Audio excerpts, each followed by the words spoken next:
Report आई थी और government ने भी उस पर इत्मीनान का इजहार किया था। पीटीआई के काफी लीडर्स ने भी इत्मीनान का इजहार किया था और ये बार बार जो रिपोर्ट्स आ रही है शायद इससे यही अंदेशा मिलता है कि वो पीटीआई जो है मेडिकल ग्राउंड्स पर कोई रिलीफ लेना चाहती है, जो है वो हाउस अरेस्ट के तौर पर या नजरबंद देखना चाहती है या उसके बाद जो है वो कोई मामला तय करना चाहती है। जो मेरे ख्याल में ये जो रिपोर्ट्स भी जो कंट्राडिक्टरी रिपोर्ट्स आ रही हैं वो भी मेरे ख्याल में अदालत की हमदर्दी हासिल करने के लिए हैं। फर्स्ट ईयर जो एड्रेस किया था पार्लियामेंट को उसमें भी यही कहा था कि पॉलिटिकल पार्टीज को आपस में डायलॉग करना चाहती है कि पीटीआई में एक तो कहते हैं डायलॉग करें, दूसरी जो है वो कहते हैं कि हम डायलॉग नहीं करेंगे क्योंकि उनके इशू है उनके नैरेटिव का। अगर हमने गवर्नमेंट से डायलॉग किया तो हमारे नैरेटिव डैमेज हो जाएगी।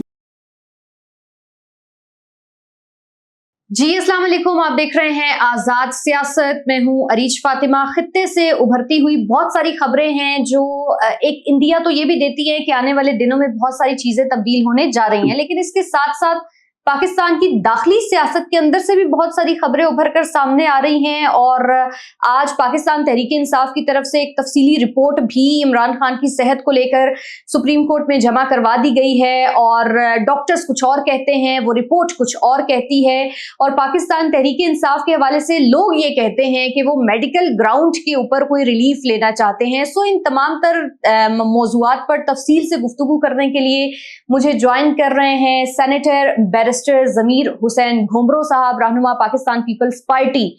बहुत शुक्रिया घुमरो साहब ज्वाइन करने का। और आगाज तो सबसे पहले हम पाकिस्तान तहरीक इंसाफ से करते हैं और फिर जियोपॉलिटिकल सिचुएशन पर भी कुछ बात करेंगे।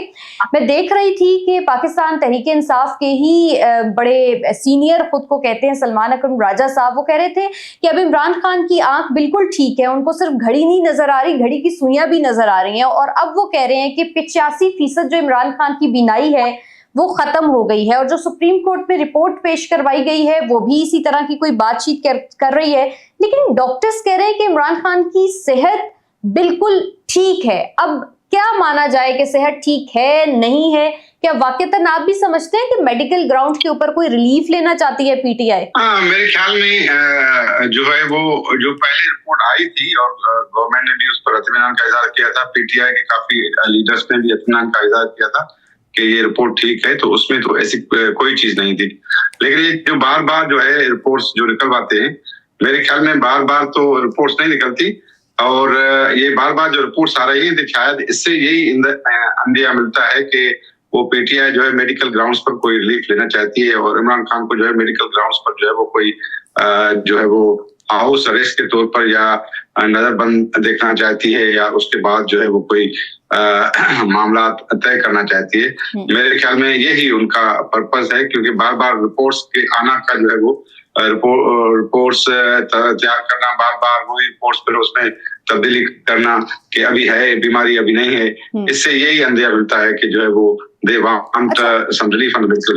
साहब, पीटीआई तो रिलीफ लेना चाहती है लेकिन आप लोग उनके साथ बैठते भी हैं, उनको बड़ा आप लोग ऑब्जर्व भी करते हैं और आप लोग इस वक्त हुकूमती बेंचेस को भी रिप्रेजेंट करते हैं पाकिस्तान मुस्लिम लीग नून के साथ। तो आप लोगों का इस हवाले से क्या ख्याल है कि आप लोग देंगे कोई रिलीफ इमरान खान को? देखिए, हमारे हाथ में तो कोई रिलीफ नहीं है, रिलीफ तो है अदालत के हाथ में। उनकी जो है अपील्स जो है वो उनको कन्विक्शन आई हुई है, अदालत ने दी हुई है, तो उनका matter is pending before the Islamabad high court. Islamabad high court फैसला करेगा, उसके बाद जो है मैटर जो है वो अपील में फिर जाएगा। तो मेरे ख्याल में उनको रिलीफ अदालत से ही लेना पड़ेगा।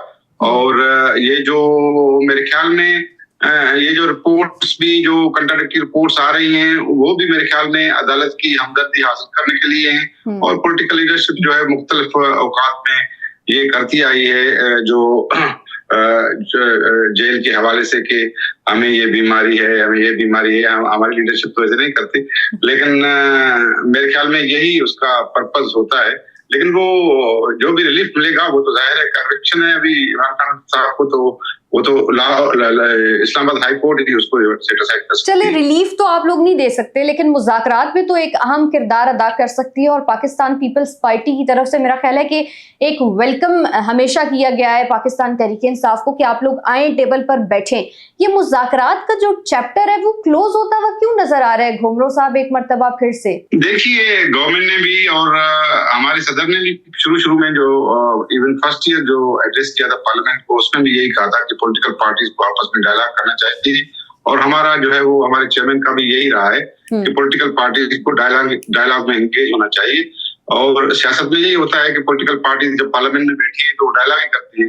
लेकिन इस हवाले से जो है पीटीआई में जो है वो बड़ा जो है वो डिफरेंस ऑफ ओपिनियन है कि पीटीआई में एक तो कहते हैं डायलॉग करें, दूसरी जो है वो कहते हैं कि हम डायलॉग नहीं करेंगे, क्योंकि उनके इश्यू है उनके नैरेटिव का। अगर हमने गवर्नमेंट से डायलॉग किया तो हमारे नैरेटिव डैमेज हो जाएगी। तो मेरे ख्याल में उनका अपना इश्यू है जो है ना वो डायलॉग करना। गवर्नमेंट तो तैयार है डायलॉग करने के लिए कि भाई आप लाएं और डिमांड्स लाएं कि आप कौन सी डिमांड्स हैं। तो स्पीकर के हवाले से भी पहले बातचीत हुई थी, कमेटी बनी थी, लेकिन उसमें भी पीटीआई वाले नहीं आए। तो मेरे ख्याल में गवर्नमेंट तो रेडी है, लेकिन पीटीआई वालों को अभी पहल करनी चाहिए। अभी अटकज़ई साहब ने और हमारे जो है राजा नासिर अब्बास जो हमारे सेनेट में अपोजिशन लीडर हैं, उन्होंने भी जो है वो यही कहा था कि जो है वो हम टास्क में एंगेज जो है वो होना चाहते हैं, लेकिन बाद में जो है वो बात आगे नहीं बढ़नी चाहिए। मेरे ख्याल में टास्क में तो किसी को एतराज नहीं होगा। अच्छा, जिस तरफ आप निशानदही कर रहे हैं कि पाकिस्तान तहरीक इंसाफ में ग्रुप बंदी है, उसका इंडिया बहुत सारे पाकिस्तान तहरीक इंसाफ के अपने लोग भी देते हैं और वो कहते हैं कि एक ग्रुप कुछ और कहता है, दूसरा ग्रुप कुछ और कहता है। तो अगर इसी तरह से होता रहा घुमरो साहब, एक ग्रुप डायलॉग की बात करे और दूसरा ग्रुप कहे कि नहीं जी आपका तो हमारे से कोई लेना देना ही नहीं है। मुझे याद है रीमा खानम ने कहा था कि जो मुज़ाकरात करेगा उसका पार्टी से कोई ताल्लुक नहीं होगा। तो ये नजरिया, ये नैरेटिव पाकिस्तान तहरीक इंसाफ को कामयाब करेगा या नाकाम करेगा? देखिए, आपने अगर पाकिस्तान की तारीख पर नजर डालेंगे तो पीएमएल-एन और हमारा भी जो है वो काफी जो है वो डिस्प्यूट चला था ना। हमारी अपोजिशन बहुत चली थी 90s के दौर में, और उसके बाद जो है वो पॉलिटिकल पार्टीज हमने उनसे चार्टर ऑफ डेमोक्रेसी किया। नवाज शरीफ उस वक्त लंदन थे, शरीफ बेनजीर भुट्टो भी लंदन में थी। तो 1973 के कॉन्स्टिट्यूशन के बाद चार्टर ऑफ डेमोक्रेसी सबसे बड़ा डॉक्यूमेंट है पॉलिटिकल पार्टीज के बीच में, जिसने जो है वो 18th अमेंडमेंट दिया है, जिसके नतीजे में तो पॉलिटिकल पार्टीज को तो बहरहाल डायलॉग करना ही है। पीटीआई का एक सेक्शन कहता है कि इमरान खान साहब ने जो है वो अख्तियार दिया है अटकज़ई साहब को कि वो टास्क में जो है वो करेंगे, और दूसरा धड़ा कहता है कि हम टास्क करेंगे ही नहीं। तो अगर कोई अथॉरिटी नहीं होगी बातों के हवाले से, बाद में 26th अमेंडमेंट में भी वो एंगेज थे टास्क में, आपने देखा था, लेकिन बाद में वो मुकर गए थे, वो उन्होंने डिसोन कर दिया था। तो इस वजह से गवर्नमेंट भी ये कहती है कि अगर हम इनके टास्क भी करें, कल जो है वो डिसोन भी करें, तो उससे फिर जो है पॉलिटिकल प्रोसेस को और धचका लगता है। तो मेरे ख्याल में they have to be clear. वो अगर वो क्लियर आके जो बात करना चाहेंगे तो गवर्नमेंट भी एंगेज करेगी। ठीक। अच्छा, ईद के बाद पाकिस्तान तहरीक इंसाफ ने ये अनाउंस किया था कि वो एक एहतजाज करेंगे और एक ग्रैंड पावर शो कर सकेंगे। अभी तक तो पाकिस्तान तहरीक इंसाफ ने बहुत सारी कॉल्स दी, लेकिन हमने उन कॉल्स को उस हद तक कामयाब होता हुआ नहीं देखा जिसका दावा वो करते आए हैं। ईद के बाद आप समझते हैं कि पाकिस्तान तहरीक इंसाफ कोई मोमेंटम पकड़ेगी सियासी लिहाज से? मैं नहीं समझता। पाकिस्तान की सियासत में पार्लियामेंट है, गवर्नमेंट काम कर रही है, एक हुकूमत एक सूबे में उनकी है और चारों सूबों में जो है वो गवर्नमेंट्स जो है वो काम कर रही हैं, और पॉलिटिकल सिस्टम जो है वो इन द फील्ड है। और जाहिर है तो इलेक्शन के बाद भी या पॉलिटिकल सिस्टम ही आना है, तो मेरे ख्याल में उसमें जरूरत इस बात की है कि पॉलिटिकल पार्टीज आपस में बैठे और नेक्स्ट इलेक्शंस के बारे में जो है ना वो बातचीत करें कि इलेक्शन एक्ट में कौन सी तरमीम आनी है और नेक्स्ट पॉलिटिकल सिस्टम को कैसे फेयर एंड फ्री बनाना है। तो ये इश्यू है। लेकिन अगर जो है वो आप उसमें जाएंगे एजिटेशन में, आपने 8 फरवरी को देखा तो इतना एहतजाज को, तो पीटीआई मोमेंटम तो रखी, लेकिन कि ये तहरीक नहीं चलती, क्योंकि कोई मुल्क में कोई माशाल्लाह नहीं है। मुल्क में सिविलियन गवर्नमेंट है, पार्लियामेंट काम कर रही है, चारों सूबों में इलेक्टेड गवर्नमेंट्स हैं। तो इस सूरत हाल में जो है वो कोई तहरीक जो है वो उसका कामयाब होना मेरे ख्याल में खारिज इम्कान है। ठीक। तो आप समझते हैं कि अगर ईद के बाद भी पाकिस्तान तहरीक इंसाफ कोई तहरीक चलाती है या कोई एहतजाज करती है तो वो पाकिस्तान तहरीक इंसाफ को कोई खातिर खा नताइज नहीं दे सकेगी, ऐसा ही है? अभी इसी सूरत हाल में जो है वो किसी तहरीक को काल देना भी जो है मेरे ख्याल में वो मुल्क प्रोसेस के मफाद में नहीं, लेकिन मुल्क के मफाद में भी नहीं होगा, क्योंकि जो है वो अफगानिस्तान से हमारी जो है वो अफगानिस्तान के एग्रेशन के खिलाफ जो है वो हमने जो है वो उस पर जो है वो तालिबान के खिलाफ, टीटीपी के खिलाफ कार्रवाई कर रहे हैं, और वहाँ ईरान पर जो है वो बड़ा हमला हुआ है और उसके खिलाफ जो है वो जंग चल रही है मिडल ईस्ट पूरे में। तो इस सूरत हाल में जो है कोई एहतजाज की काल देना मेरे ख्याल में पॉलिटिकली वायबल भी नहीं होता और मुल्क के मफाद में भी नहीं होता। अच्छा, ईरान के अंदर नए सुप्रीम लीडर आयतुल्ला खामिनाई के बेटे मुज्तबा खामिनाई जो हैं वो नए सुप्रीम लीडर मुंतखब हुए हैं। आप ईरान के अंदर जो सूरत हाल है और इस जंग को भी, मेरा ख्याल है ईरान अमेरिका और इजराइल की जो जंग है उसको आज 8वां रोज मुकम्मल हो गया है। आप समझते हैं कि ये मामलात कहीं जाके थमेंगे, रुकेंगे या नहीं?